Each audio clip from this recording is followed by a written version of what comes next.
bro, ni jersey hari tu ada buat 6 set kan? Ah, ya bro. Jom bro.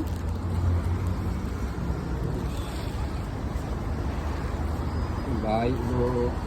11 Arif lah oh. Kenapa pilih Arif Aiman?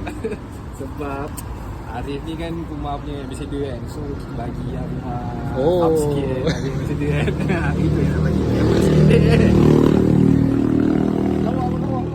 Lawa. Pilih sebab Puma kan lain macam. Ya, sebab dia Puma ambassador kan. So support lah kan. Ingatkan fan Arif ke apa.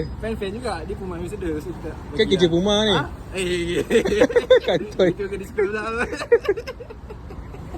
Baik bro. Tapi bro pakai Liverpool ni.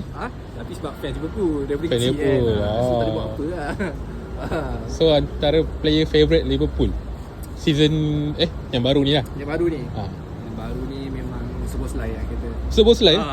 Memang Szoboszlai. Sebab dia mengingatkan dengan Gerrard. Boleh? Dia nombor Gerrard tu. Lepas tu sekarang dia konsisten lah. Nombor tu konsisten sekarang.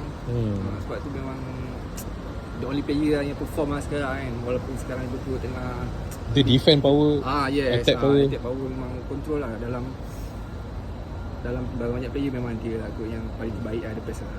Memang well deserved lah. Well deserved lah for this season lah kot rasanya. Tengok macam mana kan. Season ni boleh menang anything. Kita fokus sebab tu cakap pilih Szoboszlai. Champions League kan dekat Hungary kan this year kan. This season. Ui, lain macam sentiment ya.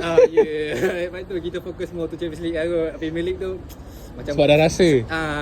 chances pun macam dah low sikit kan. So kita fokus on Champions League lah kot rasanya. Sebab tu lah. Ni kira realistik juga lah. Realistik juga. Okay, thank you bro. Okay, thanks bro. Okay, thank you. Cantik tu bro. Mantap. Okay, nanti lagi. Ni nak pakai untuk Nepal eh? Boleh nak pakai ni. Pakai office ke kan? Okay kan? Office. Kantai kerja rumah. Okay bro. Okay.